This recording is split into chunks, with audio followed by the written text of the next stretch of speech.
On this edition of Prime Sports Pro Hoops, the NBA playoffs are finally here, with Golden State looking to capture their third title in 4 seasons as they begin their defense against San Antonio on Saturday. We're going to preview every first-round series with team analysis, series prices, championship futures, our picks, and more as Prime Sports Pro Hoops NBA Playoff Edition on the Prime Sports Radio Network starts now.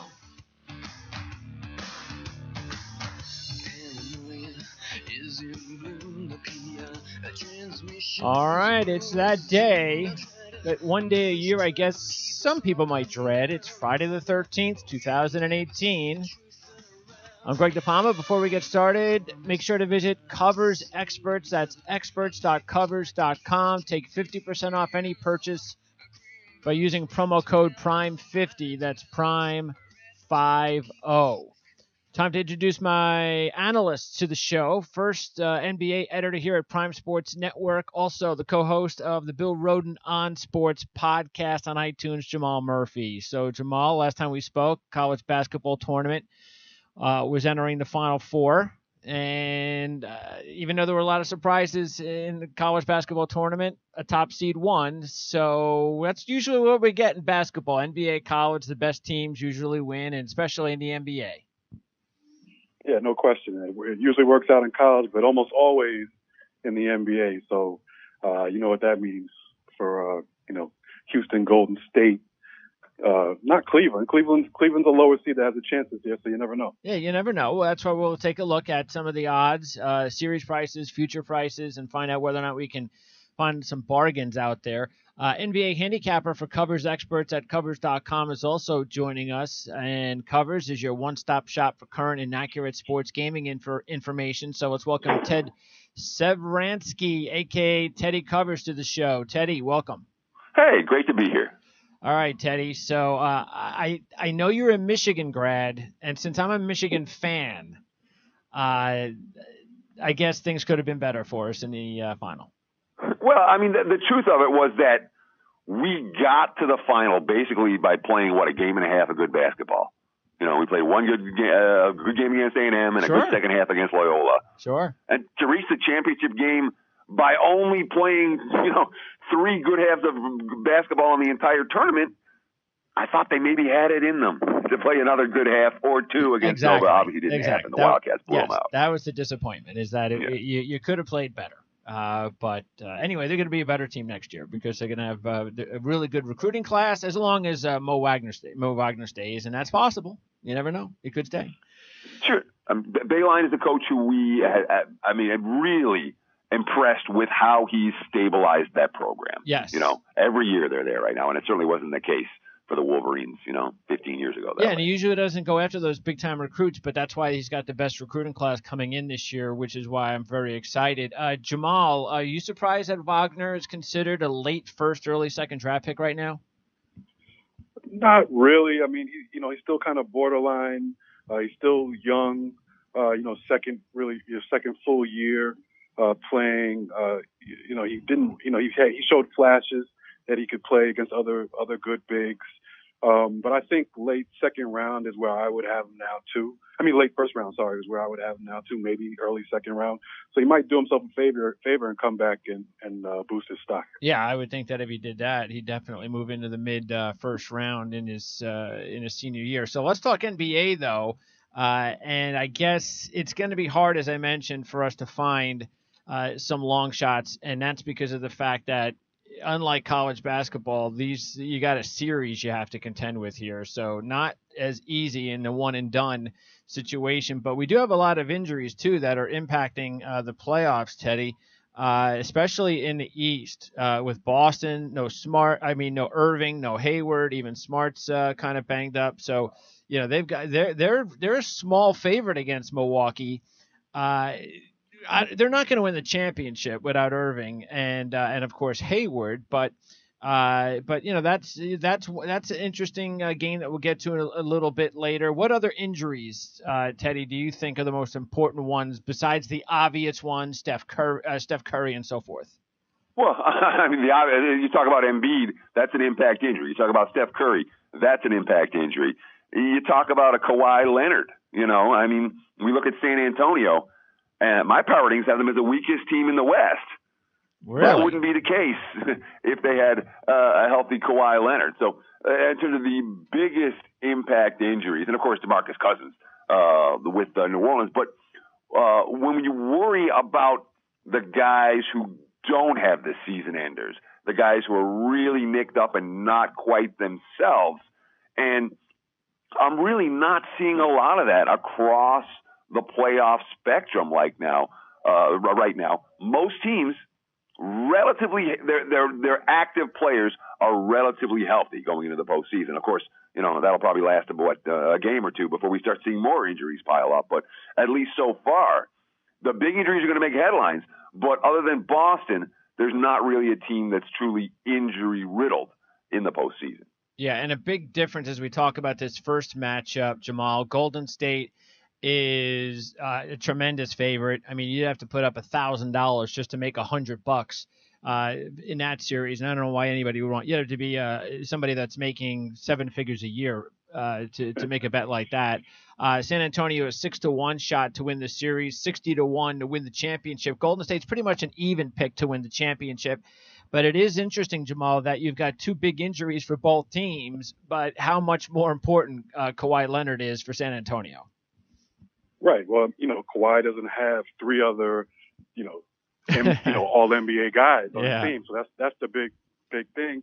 San Antonio, Popovich did a great job this year just getting them to the playoffs. When you think about it, didn't have Kawhi all year long, won't have him for the playoffs.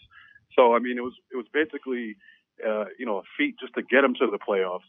And I'm not sure that, I'm not too sure that they can get past Golden State. I would go along with the odds there. All right, but Teddy, would you even? You can't even take Golden State here, can you? Do you ever consider wagering on favorites this heavy? Well, let me ask you this, because the numbers I'm showing have the Warriors way higher than the 10-1 favorites. Okay. I see them at -16-1. I see them at 18-1. I see them at 20-1. So if you can find 10-1 on Golden State, that is a legitimate bargain. Okay, right? A bargain. It's like Floyd Mayweather against Conor McGregor. Where, oh my God, I can't lay -$5. Yes, you can. Yeah. San Antonio, whatever they were supposed to be coming into the season, they're not. It's pretty clear. And I understand there's no Steph Curry for Golden State. And I do think the championship runs through Houston. But, again, the Spurs are the weakest playoff team in the West. Okay. They're not beating anybody. But wouldn't you potentially say, you know what, I'd rather go with some other heavy favorites instead of Golden State because we don't have any idea what to expect from Kawhi Leonard? Well, it's a Warriors team that basically stopped playing defense over the second half of the season. I'm not excited about laying 10-1 or 15-1 or 20-1 with Golden State. Of all the playoff series, in my mind, this is going to be the toughest one to wager on because, quite frankly, in my mind, it's one bet against team against another bet against team. And unfortunately, they're facing each other. Okay. So both you guys, no question, though. It's an obvious move here with Golden State. The only question is going to be whether or not there's some miracle that Kawhi Leonard shows up.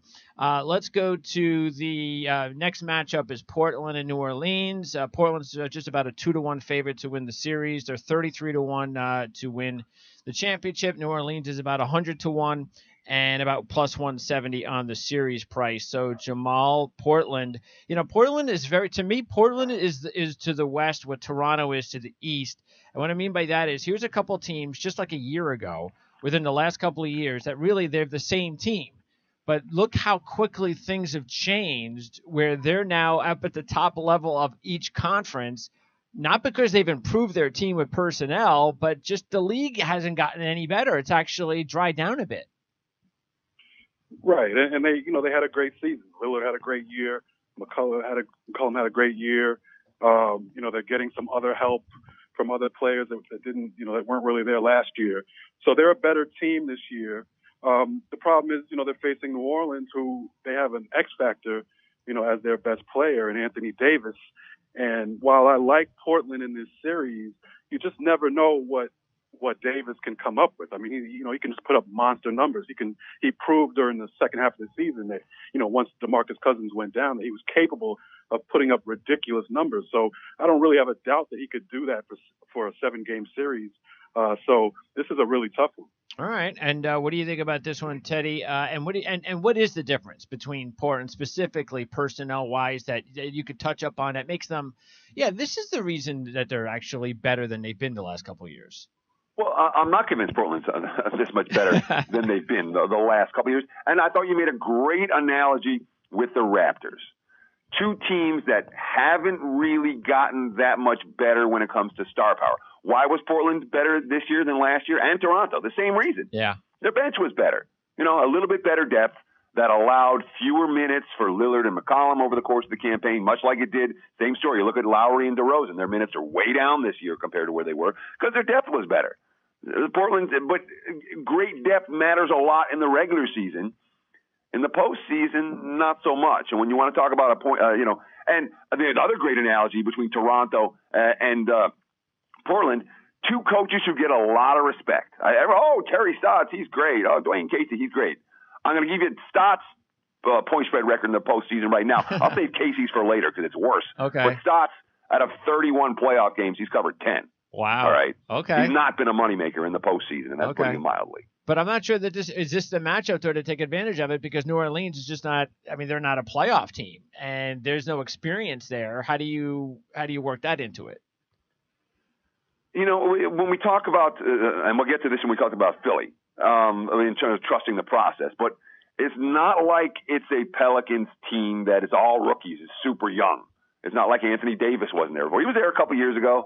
They got some guy named Rondo with a ring on his finger. He's pretty good. Holiday's been in the postseason. So it's not a Pelicans team that this version hasn't been there every year, but I don't look at New Orleans as being a super young squad that, oh my God, they're going to be intimidated in this environment. Okay. Remember, down the stretch, Pelicans they went 10-3 against the spread their last 13 on the road, but 2 of the 3 losses came by a half point ATS. So literally, they were this close to covering 12 of their last 13 road games. They've been very good in hostile environments. All right, so New Orleans could be a very interesting play. By the way, they are pretty much a 2-1 dog as far as Game 1 itself.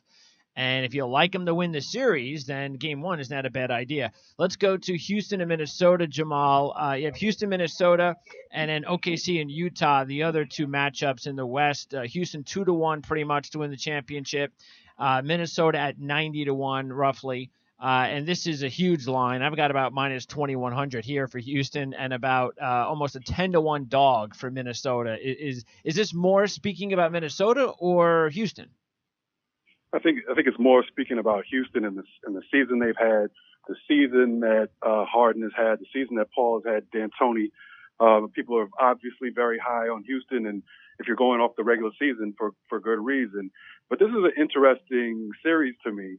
I think Minnesota is probably the best eight seed I've seen in a long time. As Teddy said, I think they're.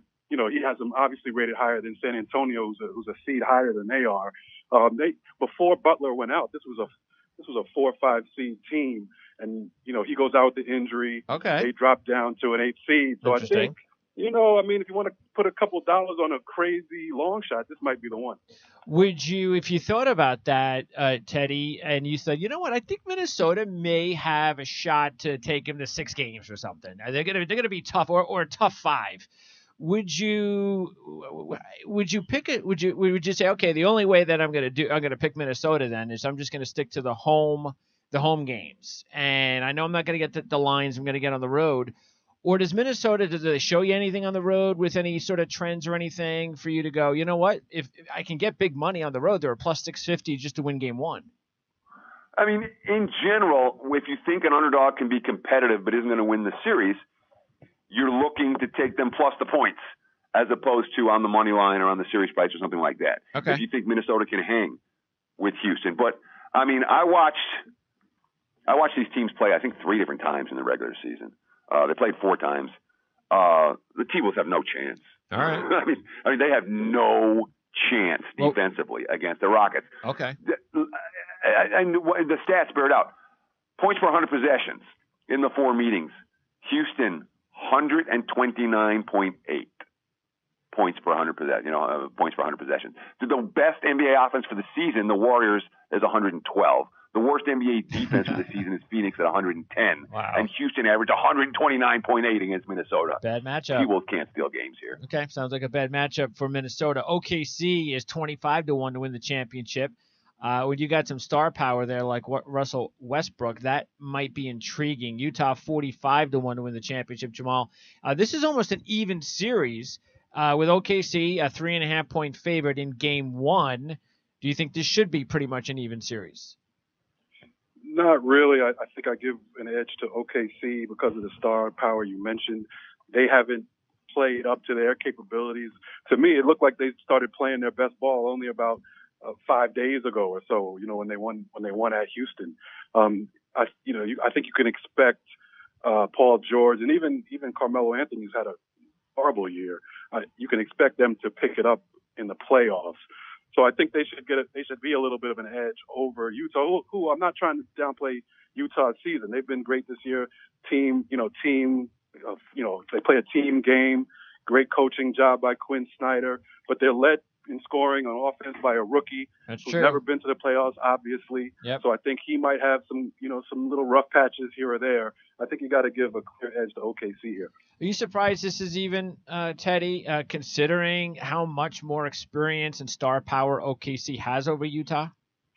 This is a classic matchup where the wise guys here in Vegas clearly like the underdog. Point spread 3.5 in game 1. This is Utah. If you ask the average person, even the average NBA fan, name me 3 players on Utah, they're going to struggle. Sure. Everybody knows 3 players on OKC. People are still talking about Carmelo, despite the fact. You know how many playoff series wins he has in his career? I think it's 2. They both came in the same season with Denver.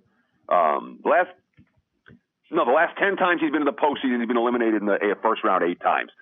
OKC's got 1 playoff win since Kevin Durant left. And forget the full season numbers. Since January 20th, that was the second game back for Rudy Gobert after he was hurt. Houston's got the best record in the NBA, 34-4. Utah's number 2 at 30-7. They're better than the Thunder, and defensively, they're way better than the Thunder. So if experience matters, OKC rolls. But if it's talent, Utah's got more talent right now. Jamal? Yeah, Utah's had a great season. I'm not going to argue that they didn't have a better season than OKC. I think in this type of series you got to look a little beyond the numbers and go with your gut here a little bit. And I'm giving you that okay, even if you take Carmelo out of it, who I still think is going to have a decent series, but even if you take him out of it, I think Paul George and Westbrook will up the level of their play. And for Westbrook, that's saying a lot since he averaged a triple-double again. Hopefully he'll pass a couple times, pass a little bit more this in the playoffs. I'm hoping for. But no, I think I respect that opinion for sure, because I think it'll be a good series. I think game by game, you could go with Utah, if they're given some points. But I like OKC in the series.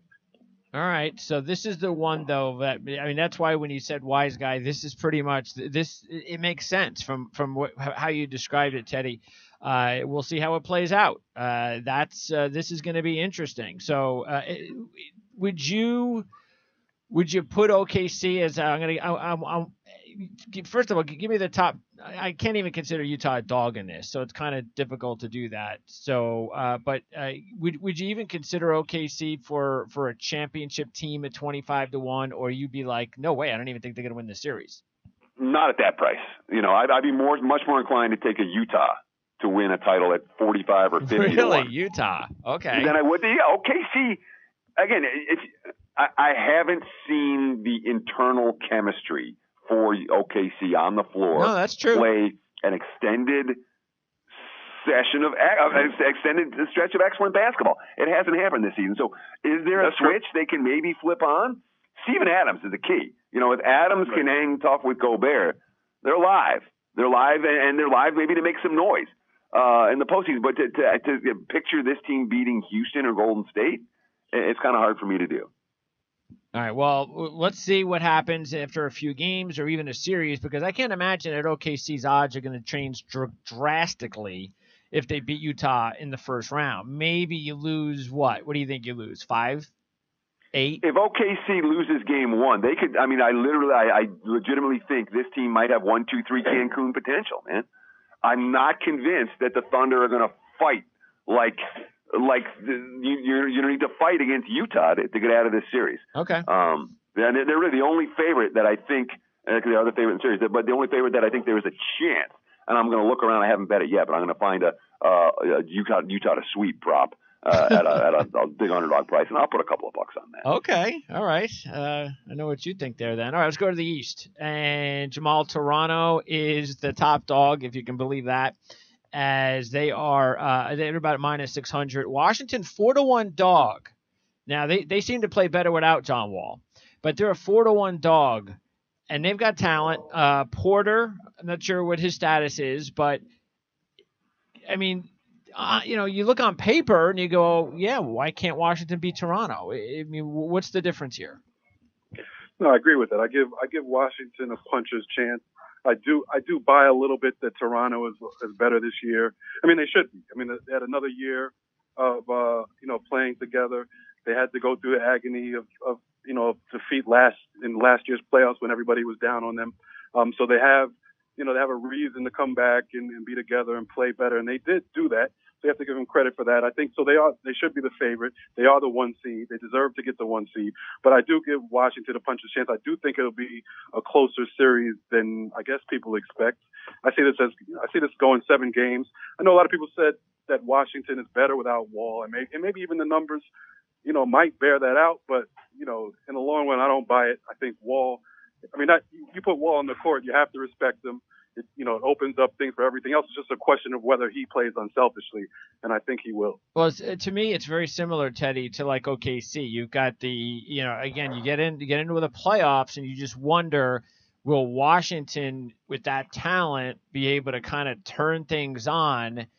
Everything becomes isolation in the playoffs and all of that. Or are we going to see what we probably have seen for most of the season, a pretty inconsistent ball club? In my mind, this series comes entirely down to Toronto. Okay, we know what Washington is. They're a chemistry challenge team that's pretty good. They're certainly not great. When the Wizards find a little rhythm, they can win some games. And they certainly, for as bad as the second half of the season was for Washington, they only won 10 games since the All-Star break.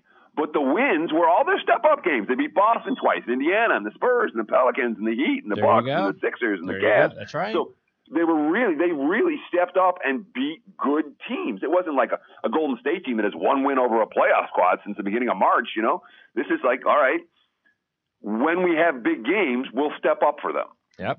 Toronto, and I teased this earlier, Dwayne Casey and the Raptors have an abysmal postseason track record, whether it comes to 0-12 against the spread in game ones, whether it comes to Casey. I've got him with 12 point spread covers in 41 playoff games and 6 losses in his last 7 series. It's not. In game ones, where they're losing the game ones and losing.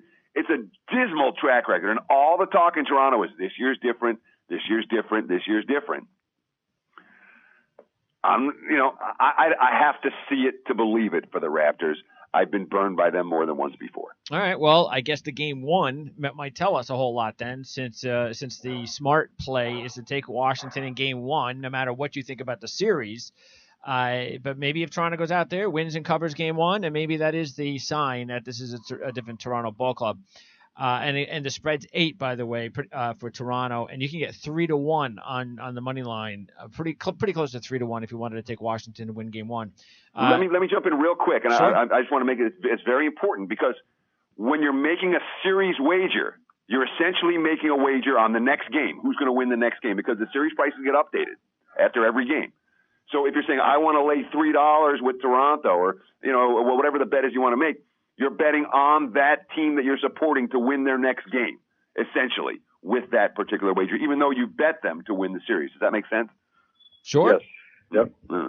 All right, let's go to Cleveland and Indiana. And Cleveland is a 6-1 shot to win the championship. Indiana, another 100-1 shot.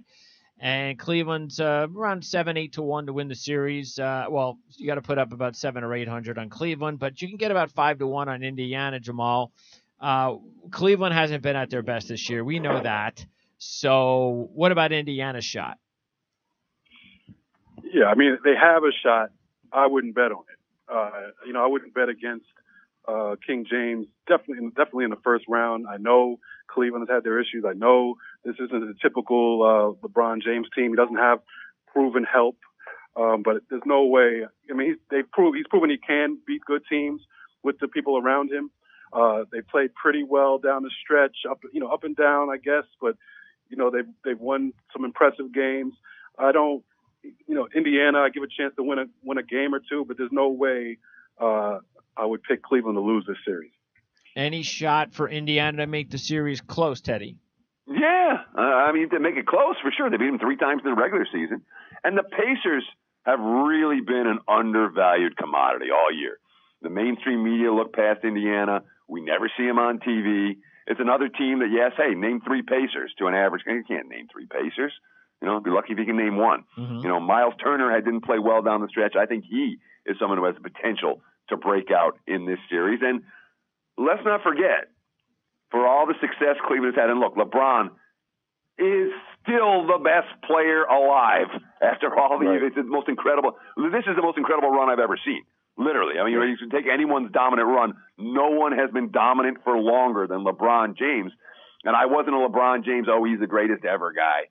I'm really coming around to that at this stage of his career. But Cleveland has no betting bandwagon. They were a point spread disaster area this season, and they may be priced cheaply here as a result.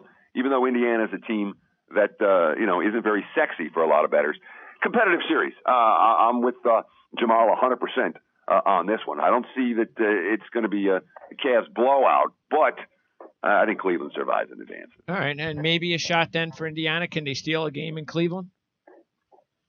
Potentially. Yeah, I think the Cavs have not been a good home favorite, and that's putting it mildly.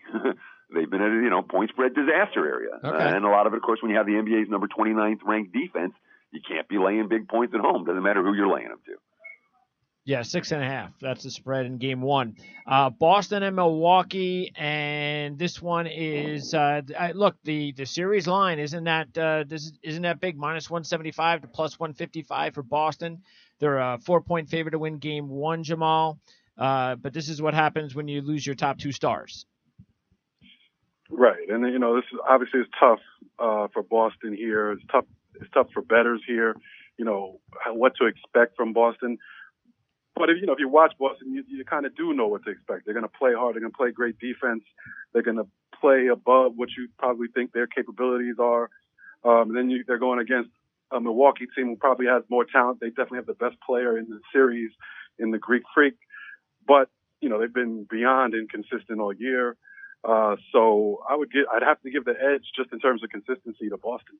I know it's not a big series line, Teddy, to go, all right, well, I'm going to look for a dog. I'm going to take Milwaukee. I mean, really, in the NBA terms, this is an even series.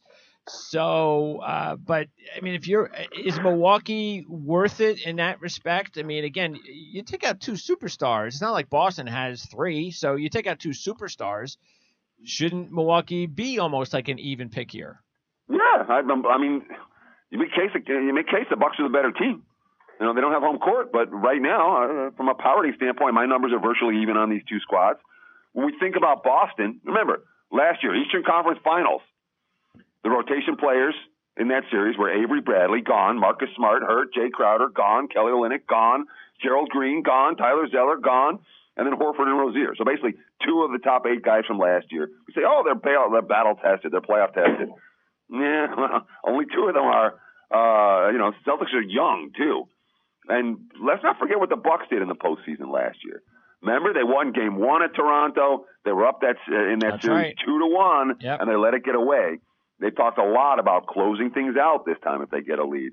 I think the Bucks are going to give the Celtics a real battle, and if I'm picking a first round upset, this is probably the first one I'm going to pick. Okay. And then the last one is Philly and Miami, Jamal. And, of course, Philly dealing with a key injury there. They're 15-1 to win the championship.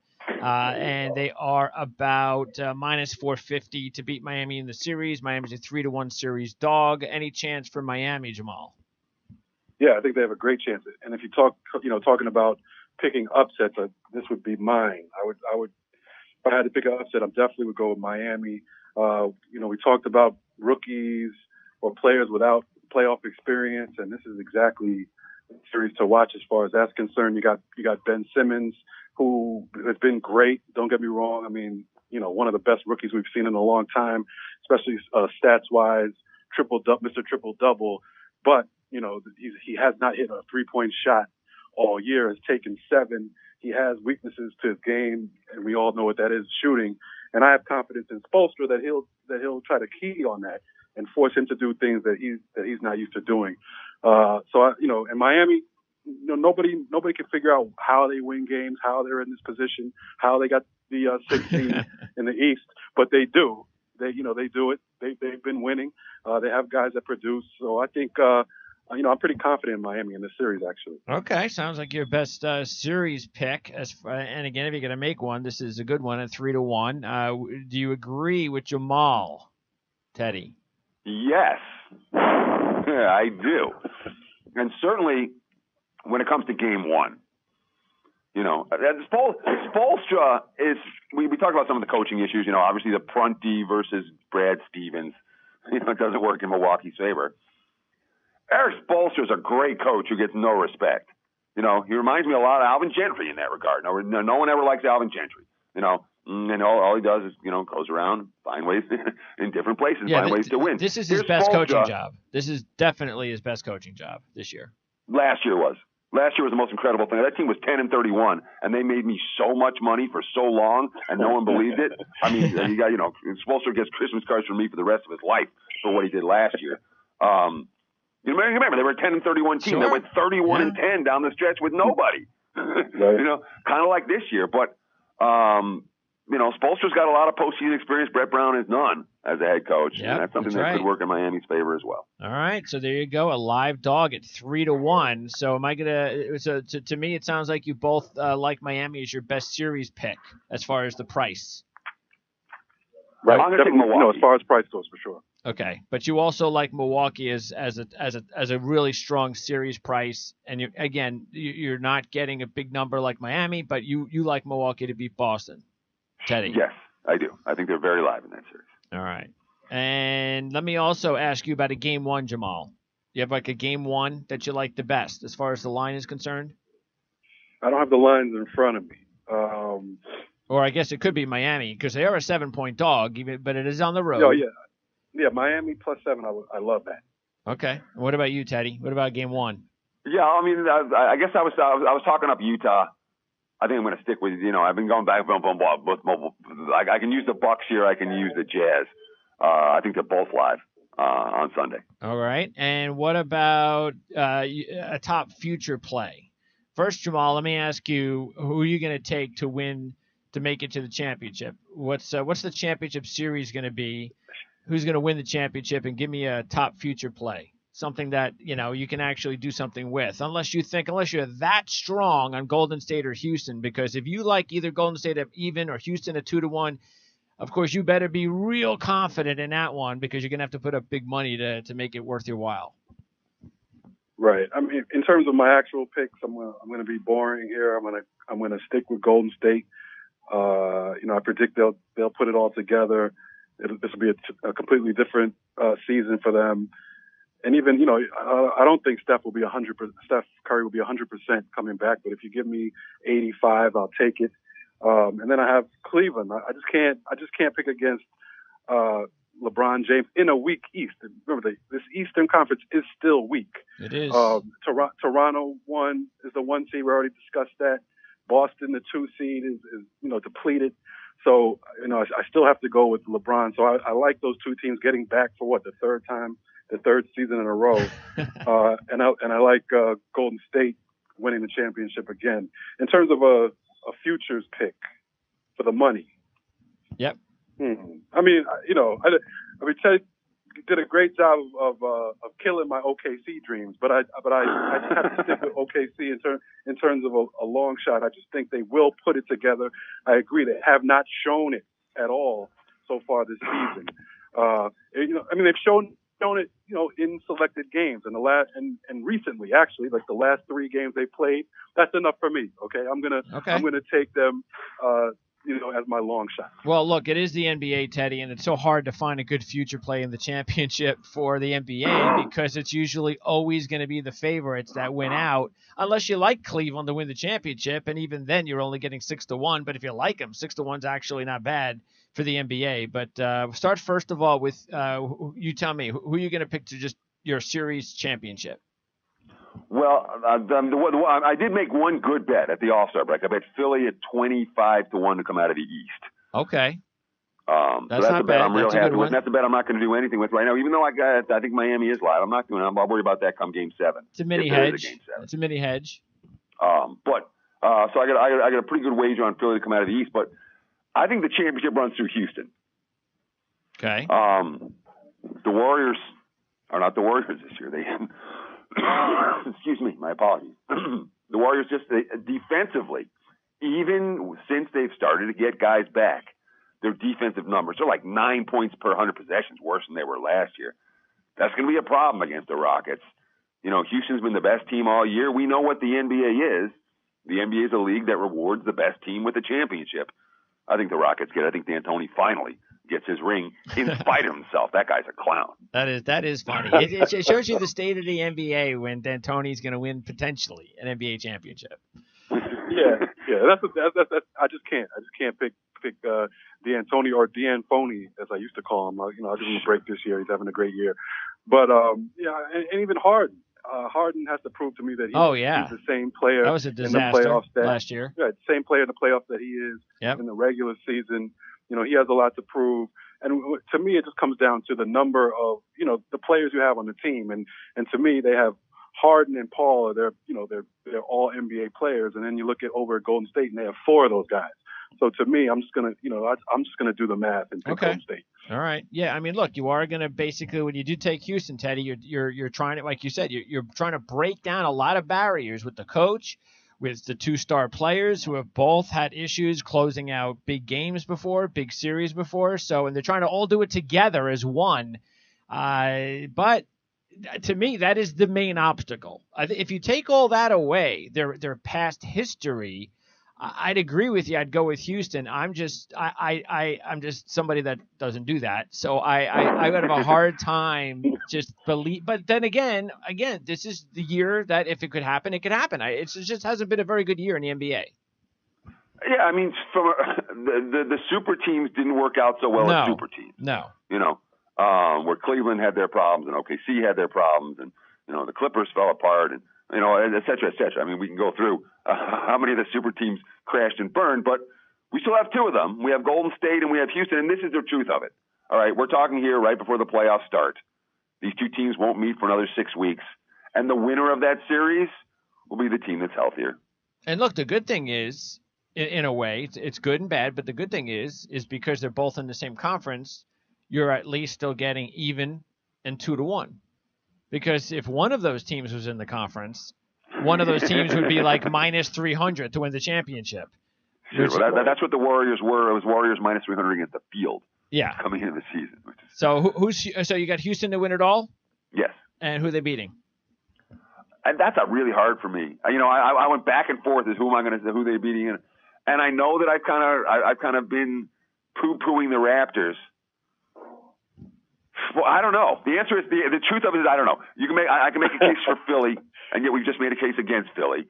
I make a case for Cleveland, and yet I've spent the whole season making a case against Cleveland. I don't know who's coming out of the East. No Miami. It could be a longer shot.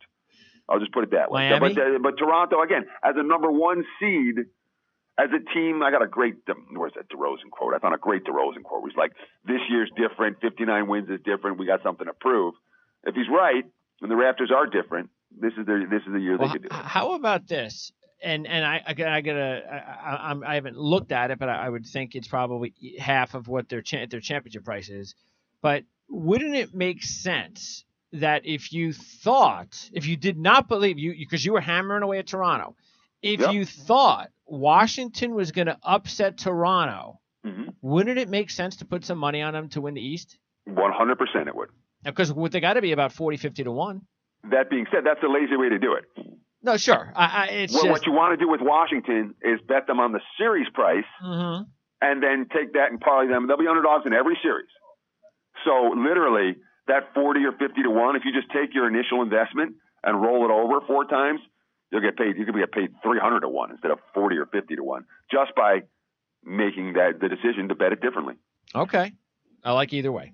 All right. So, but your way's better because you're the expert. All right. So, and then I know I do want to give me a top sleeper before I let you guys go. Jamal, give me a sleeper.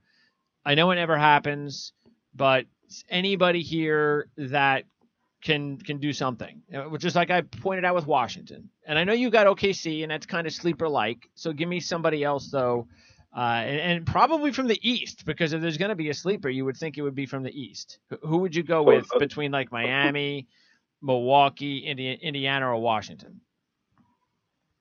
I think I agree with the point you made about Washington. I think they've been there before. They've had successful runs to the Eastern Conference before.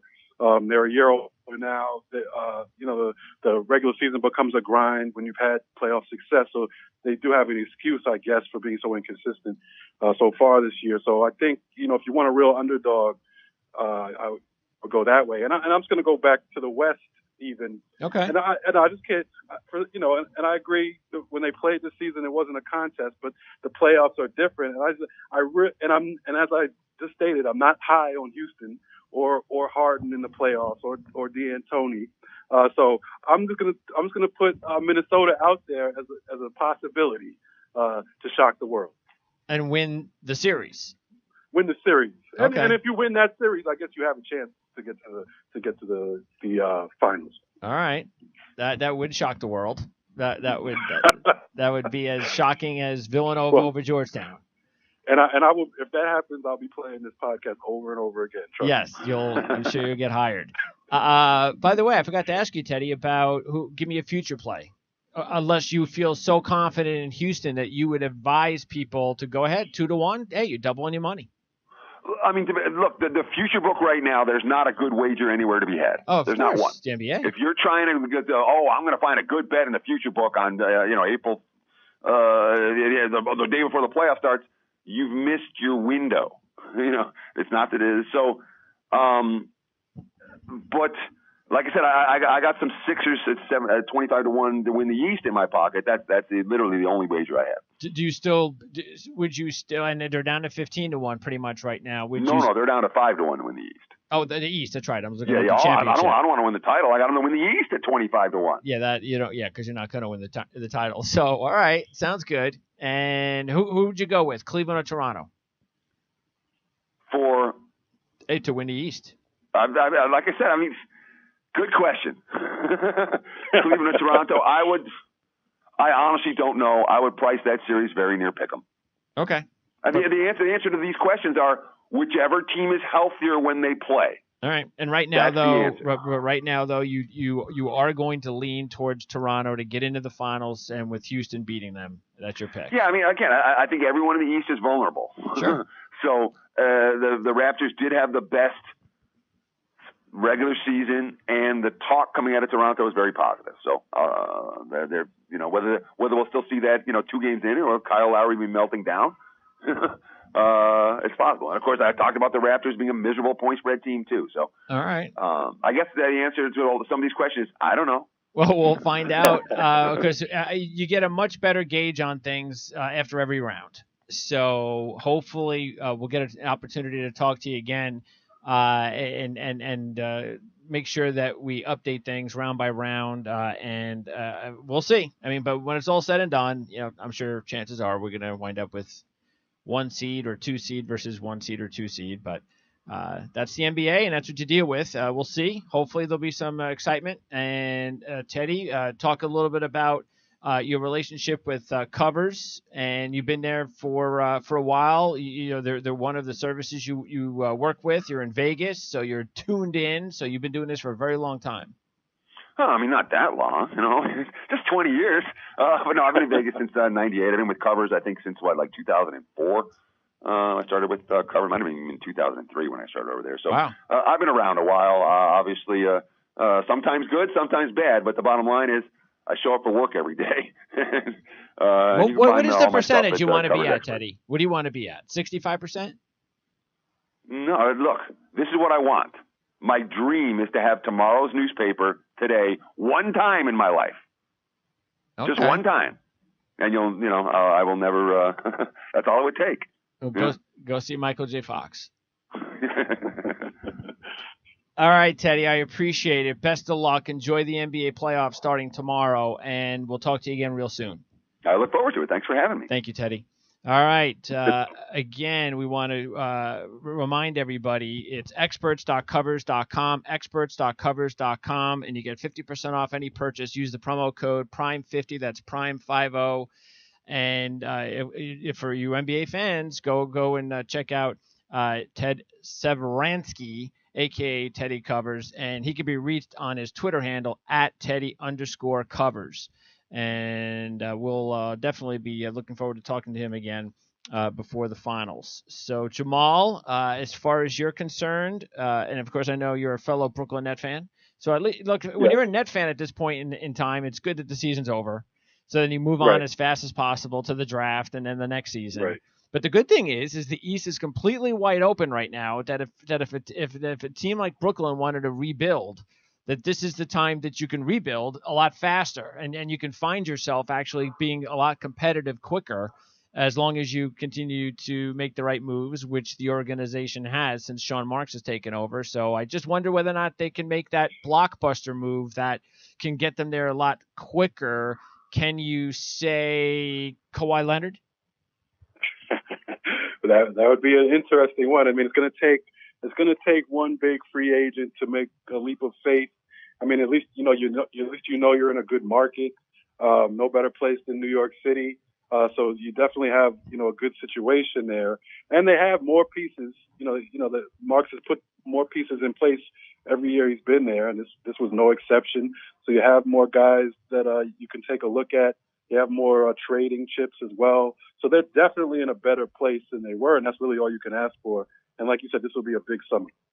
Yeah, it's fun to see some of the kids develop, like Hollis Jefferson, and Jared Allen has been an incredible rookie season, and D'Angelo Russell's really come on in the last month. Some of his games have been amazing, and watching Alan Crabb finally take the bull by the horns and understand that he should shoot. And if he does, he can be successful in that system. So there's a lot to be excited about. But yeah, they're still a few players away, and definitely the one thing that you can tell that they're missing, because they've lost a lot of close games this year, is they're missing that star player. They're missing that guy they can go to. I mean, Spencer Dinwiddie's done a nice job, but you can't be going to Spencer Dinwiddie for the next 5 years at crunch time. I mean, that can't even happen next year. You have to start turning the corner and start getting some other players involved in big-time situations if they're ever going to take that next step, and we'll find out what they do with the draft. Right, no question about it. Another big summer for the Nets, but they have, we absolutely have faith in the front office. Yep. They've consistently made good moves, so that's obviously a plus. You're right. They're going to need to make a big splash here pretty soon and get at least one free agent in here, and another good draft pick. But like we said, the draft, their draft picks have been good so far. Jared Allen was a tremendous pick for where they got him. Yeah, and I also get the feeling that we're probably going to find a way to trade. I think they're going to probably try to find a way to trade DeMarre Carroll. If they can get something, they can get like a late first-round pick for him, and then because it looks like they got that extra second-round pick, right, this year? Yeah. Okay, so what is that, 2 or 3 they have this year? 2. So they have a first and 2 seconds. Is that the way it is for them this year? I think so. A late first. You're right there. Yeah, because they got the second they didn't think they were going to get, so now they got that. So if they could trade Carroll, then all of a sudden you've got enough draft pick ammunition that if you wanted to move up like 5 or 6 spots in the first round, you could do that. Right, and that's what they did last year and the year before, I think, when they got Karis LeVert. So I mean, they're adept at this. They're used to this. I wouldn't be surprised at all if they move up in the draft. I mean, the only thing that I would be happy for or be rooting for if Wagner left would be to get drafted by the Nets. So because he would be right in that spot. He'd be right in the spot, exactly. And the Nets need some big guys. That's exactly what they need. They need some more guys that can fill out forward, power forward, center. They have enough guards. We know that. So it's time to. The last thing they need is another guard. Yeah, that ain't happening. So, but I still take the chance with Wagner coming back to Michigan. Okay, Jamal, appreciate it as always. And again, CBS Local New York. And when is the podcast done on Thursdays? The iTunes podcast with Bill Roden. Yeah, either Wednesdays or Thursdays. It comes out every week. So definitely check that out on iTunes. Bill Roden on Sports. What are you doing next? You going to be covering any of these playoff games at all? Yeah, I'll be covering the playoffs. I think I'm going to try to make a trip to Philly and so hopefully they stick around for a little bit because I don't think it's going to be in the first two games. But yeah, definitely a lot of NBA playoff coverage, and then I guess after that it's football, right? Oh yeah, well before that you got the draft, so these next 2 weeks are going to be pretty fun, especially for us Jet fans. Right. So. Yeah. Looks like another team on the rise. Looks like it's going to be either Baker Mayfield or Josh Rosen, which I'll take either one. I much prefer Mayfield, but to know that you can get Josh Rosen as a backup, I'm okay with that. Right.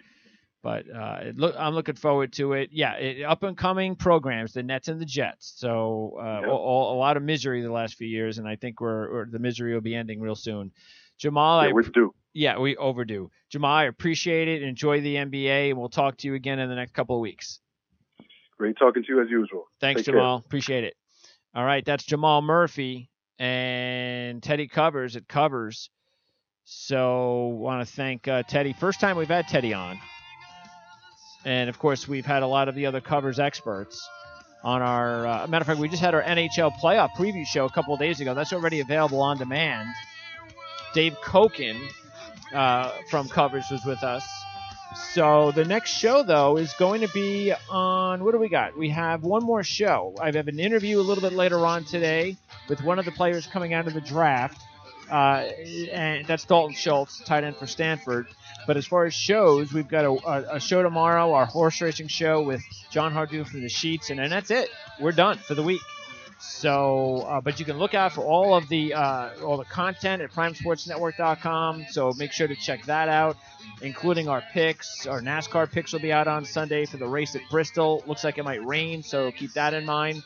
Hope you took all this information, digested it as far as the analysis from both Teddy and Jamal on the NBA playoffs to start tomorrow. And we'll be talking a lot of football in the next 2 weeks leading up to the NFL draft. So for Jamal Murphy, for Teddy Covers, I'm Greg DePalma. We'll see you next time. Don't forget to follow us on Twitter at PrimeSN on Prime Sports Pro Hoops.